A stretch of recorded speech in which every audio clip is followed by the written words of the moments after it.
McNeely. 2-inch height advantage for McNeely. Butterbean a mere 99 pounds heavier than McNeely, but down from 323 his last fight 15 days ago to reach even. Key unified rules for this super heavyweight bout scheduled for 4. No standing 8 count. 3 knockdown rule, no, not in effect. Fighter cannot be saved by the bell in any round.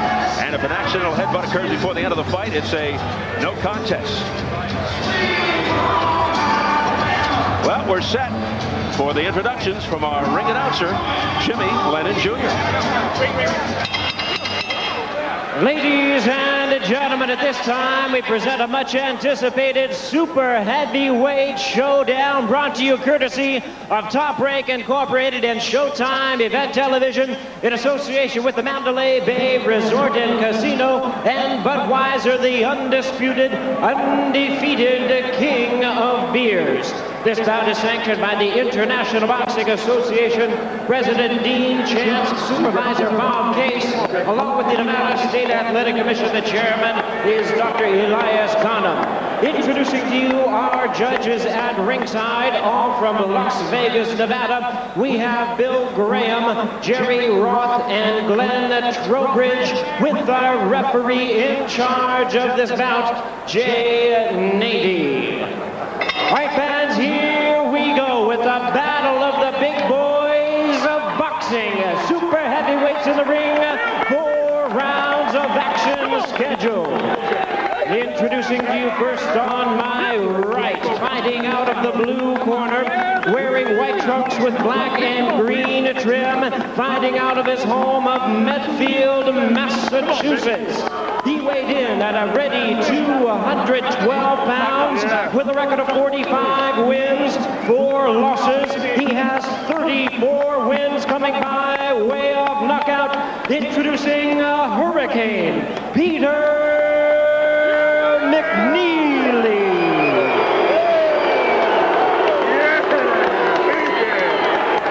And his opponent across the ring on my left, fighting out of the red corner, wearing red, white, and blue stars and stripes trunks, and fighting out of Jasper, Alabama. He weighed in at 311 pounds.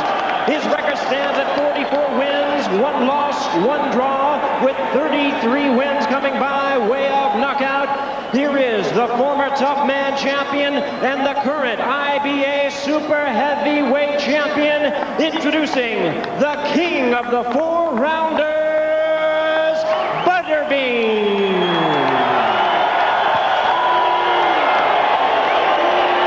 Once again, a referee in charge, Jay Nady. You guys have any questions? Get back. We're not going to do that here.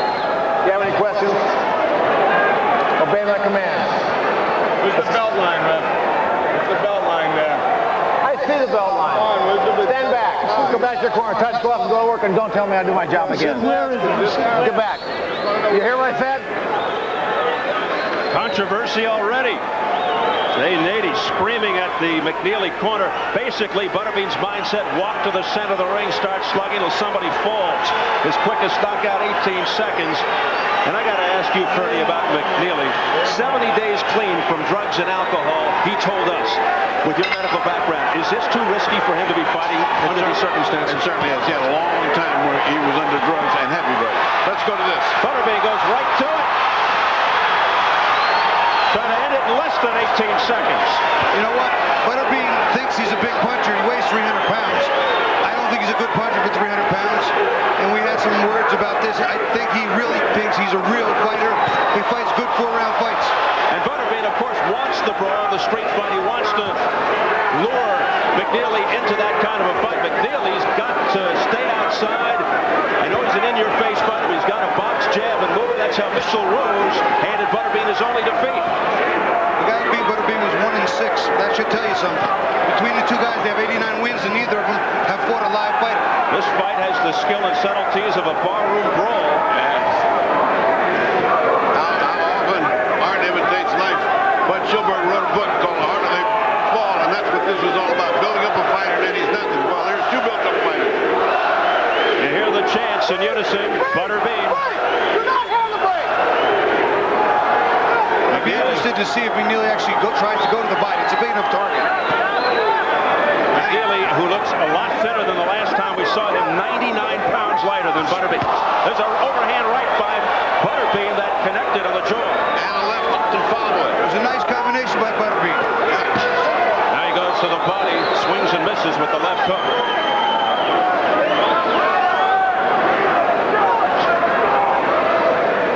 The fan appeal of this guy in the red, white, blue trunks is very, very palpable. Steve, he appeals to any guy that can walk out of a bar who's had a couple extra drinks or ate a little too much, didn't diet or train all his life, and can actually come in here and perform at this level. It's one of those fights you cannot look down for a second. Left hook right through the glove of McNeely. On top of which he's such an appealing character. He's so funny. He's such a nice guy. There's a lot of electricity in the air tonight, folks. A lot.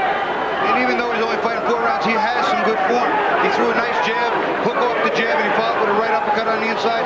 He's throwing some nice combinations. Butterbean takes the insults about his appearance very much in stride, which makes him even that much more likable. Oh, he missed with the right, fires away with a couple of left hooks that connected. And he's got McNeely in trouble, believe me. He's got McNeely in trouble. McNeely is not fighting well at all. He's out on his feet. Powerful punches by Butterbean, and McNeely in trouble. Well, Butterbean was a 10-1 favorite, then a 7-1 favorite, and by fight time, 4.5-1 favorite. Obviously, somebody knew something, but a little bit of money went on McNeely. Oh, a right hand by Butterbean that snapped McNeely's head back. Another uppercut. It's all Butterbean. McNeely ready to go, and that's it. Jay Nady steps in and stops the fight just before the bell. It's over in the first round. If I said sacrificial lamb, would I be overstating the case? Pretty accurate. Well, we didn't get any action in 12 rounds, and we got all the action we could stand in 1 round. So Butterbean continues to win the hearts of the public. This guy's electric. I mean, however foolish he looks, and however silly the whole thing is, he still can fight and still can hurt you. He's tough.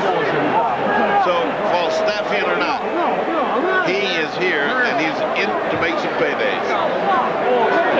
Every time we see this guy McNeely, the fight's over in the first round. Well, at least McNeely didn't have to stop it this time. Yeah, it would be against the law this time. He didn't have to shoot him on the way in. Where's that Tyson guy? It's all over, and Butterbean ups his record of 45-1-1 with 34 KOs. You know, he was telling me in the interviews that he's going to get a fight with Tyson because the people demand it. Mike Tyson will be the laughingstock of the industry if he actually fought Butterbean. Yeah, that would be a big surprise if Tyson accepted that fight. Let's watch him storm in Probably, here. he pretty much got him. He got him in trouble pretty much at will. Nice combination. There's an overhand right that misses, and he takes another right hand. There's a left and an overhand right. He's got some fair form. Slips inside, throws a right to the body, which is a nice move. And again, Peter McNeely doesn't really offer up much. It's the first time he really hurts McNeely. He throws a nice overhand right, misses, comes back with a hook. The hook had a lot of weight in it. The double hook, the second one, is the one that you could see actually made the eyes roll on McNeely. And in the end of the fight, it was just a matter of McNeely not doing anything and Butterbean firing.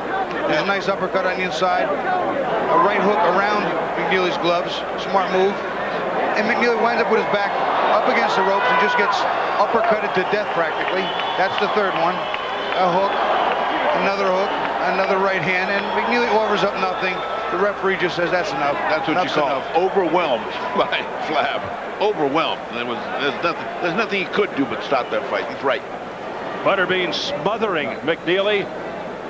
Once again, the hurricane blows over. Let's get the official word from Jimmy Lennon Jr. Ladies and gentlemen, we have the time of 2 minutes 59 seconds in round number 1. Our referee in charge, Jay Nady, stops the contest. The winner by way of technical knockout, and still the king of the 4-rounders, Butterbean. Butterbean, hearing it from the crowd, continues his reign as a king of the 4-rounders. Did he ever beat the guy that knocked him out? Mitchell Rose? Yes. I don't think they...